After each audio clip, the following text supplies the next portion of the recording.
प्यारे बच्चों, आज का अपना टॉपिक होगा वो फ्यूचर टेंस का दूसरा भाग, फ्यूचर कंटिन्यूअस टेंस होगा। सबसे पहले तो हम इस टेंस के हिंदी वाक्य की पहचान देखते हैं, यानी हमें कैसे पता चलेगा कि जो हिंदी का वाक्य है ये फ्यूचर कंटिन्यूअस टेंस का है। प्यारे बच्चों, हिंदी वाक्य के अंत में यदि रहा होगा, रही होगी, रहा होगा, रहे होंगे, रही होंगी आदि शब्द यदि आते हैं तो वह सेंटेंस, वह वाक्य फ्यूचर कंटिन्यूअस टेंस का माना जाएगा। ठीक है। हेल्पिंग वर्ब इसमें शैल बी और विल बी का प्रयोग होता है। शैल बी और विल बी का प्रयोग। मेन वर्ब की इसमें फर्स्ट फॉर्म का प्रयोग होता है और उसके साथ में आईएनजी का प्रयोग होता है। आईएनजी से संबंधित जो रूल आपको पहले लिखवाए हैं, रूल वही रहेंगे। ठीक है। शैल बी और विल बी से संबंधित आप ध्यान से सुनिए।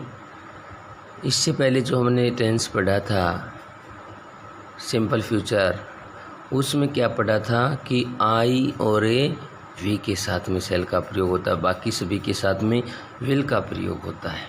वही बात इसमें है। देखिए, आई और वी के साथ शैल भी लगाते हैं, आई और वी के साथ में शैल भी लगाते हैं और वर्ब की फर्स्ट फॉर्म में आईएनजी लगाते हैं।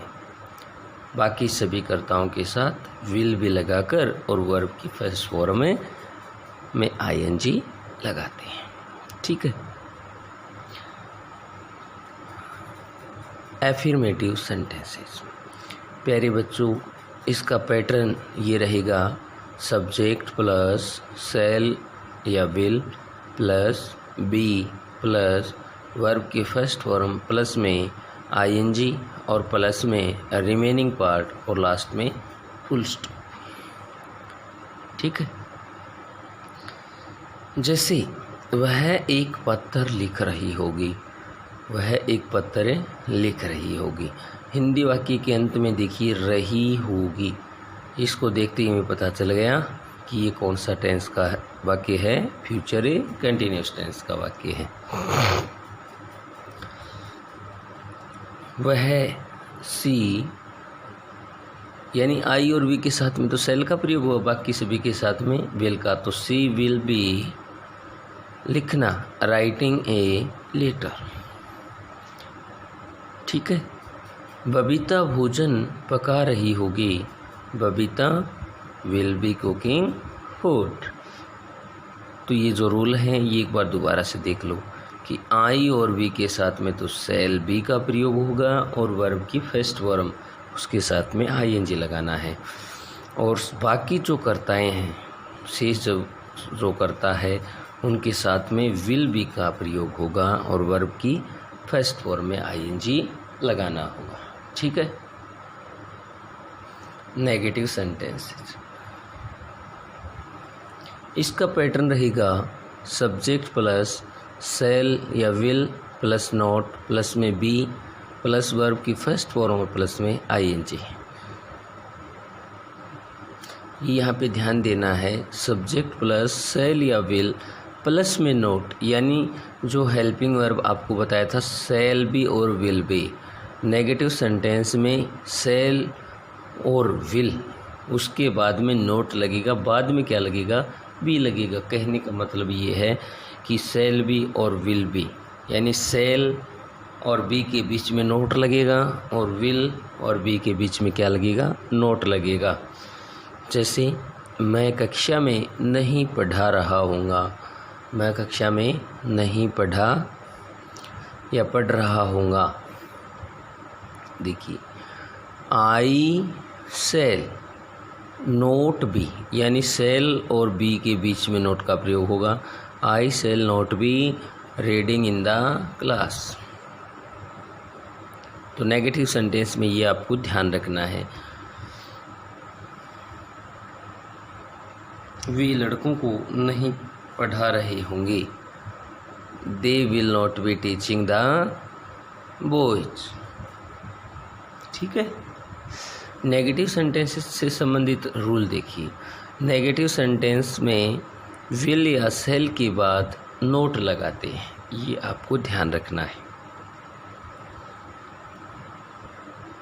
इंटेरोगेटिव सेंटेंसेस, इसका पैटर्न रहेगा विल या सेल प्लस में सब्जेक्ट और प्लस में बी, प्लस में वर्ब की फर्स्ट फॉर्म और प्लस में आईएनजी और प्लस में रिमेनिंग पार्ट और लास्ट में पर्सनवाचक चिन्ह।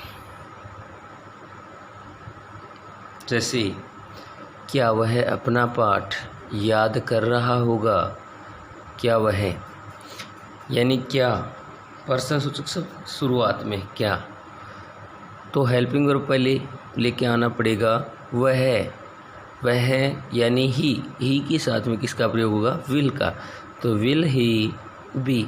इसमें भी आपको ये ध्यान रखना है कि सेल विल पहले आएगा और बीच में सब्जेक्ट आएगा, यानी सेल बी और विल बी के बीच में क्या आएगा, सब्जेक्ट आएगा।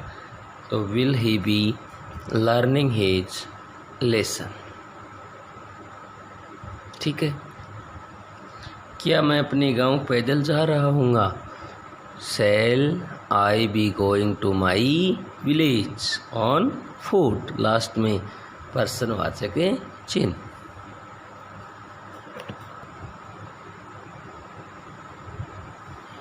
एक सेंटेंस ये देखिए, तुम्हारे पिताजी कल कहाँ जा रहे होंगे, तुम्हारे पिताजी कल कहाँ जा रहे होंगे। पर्सन सूचक शब्द सेंटेंस के बीच में यदि इस प्रकार से है तो उसका पैटर्न आपको वैसे लिखवाने की आवश्यकता नहीं है। हमने क्या पढ़ा कि सबसे पहले सेल या विल प्लस में सब्जेक्ट, उसके बाद में बी। देखो यहाँ पे ये सेल या विल प्लस में सब्जेक्ट प्लस में बी और प्लस में वर्ब की फर्स्ट फॉर्म प्लस में आईएनजी, इस प्रकार से हमने जो पैटर्न पढ़ा था उससे जस्ट पहले, यानी सेल विल से जस्ट पहले WH वर्ड्स लगा देंगे। जैसे कहाँ, तो where will your father be going tomorrow.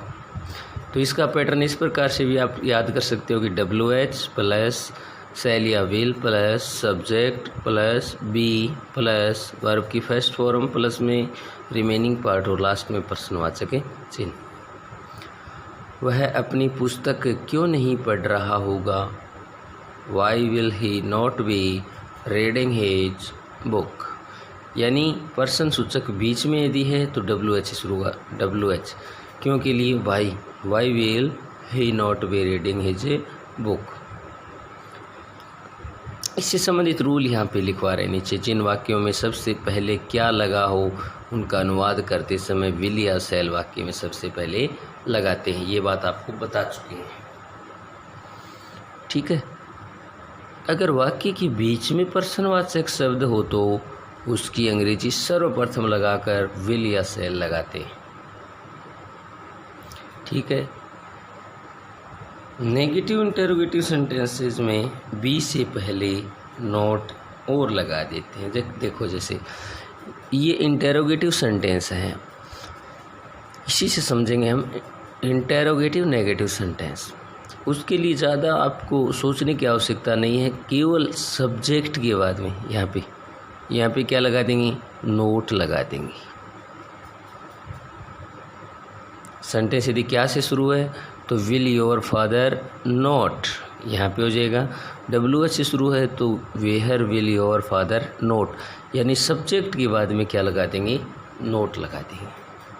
आप ये इस प्रकार से भी याद रख सकते हो कि बी से पहले क्या लगाएंगे, नोट लगा देंगे। ठीक है।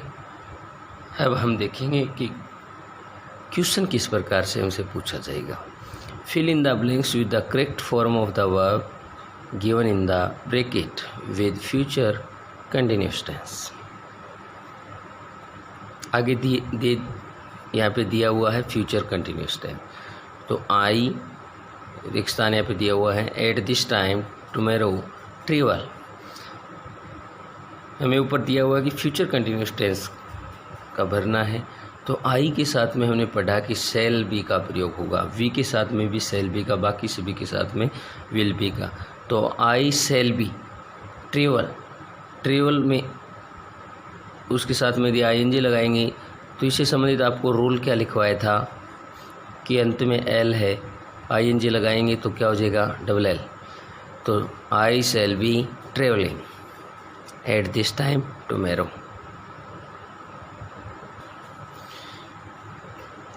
After dinner at 8 PM we रिक्स्तान यहाँ पे दिया हुआ है आस्था चैनल, कोष्टक में वॉच दिया हुआ है, तो वी के साथ में किसका प्रयोग होगा सेल का, तो we shall be watch plus में आईएनजी यानी वॉचिंग आस्था चैनल।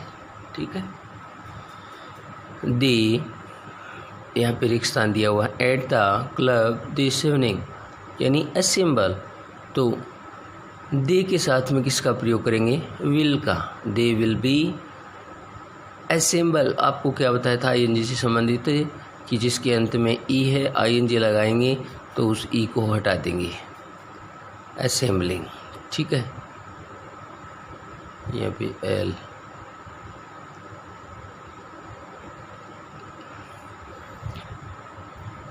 उसके बाद में वी रिक्स्तान दिया हुआ है दार्जिलिंग इन द समर, तो वी शैल बी विजिटिंग, यहाँ पे शैल बी और विजिट प्लस में आईएनजी यानी विजिटिंग। सी रिक्स्तान दिया हुआ है as a teacher in the next month, तो सी विल बी वर्किंग, यहाँ पे कोष्टक में क्या दिया हुआ वर्क, वर्क प्लस में आईएनजी, तो सी विल बी वर्किंग। ये आंसर नीचे दिए हुए हैं। पहले का आंसर शैल बी ट्रेवलिंग, दूसरी का आंसर शैल बी वॉचिंग, तीसरी का आंसर विल बी असेंबलिंग और चौथे का शैल बी विजिटिंग, पाँचवें का विल बी वर्किंग। ठीक है, तो प्यारे बच्चों ये था अपना टेंस।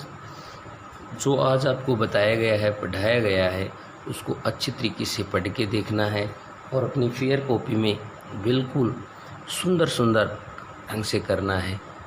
धन्यवाद।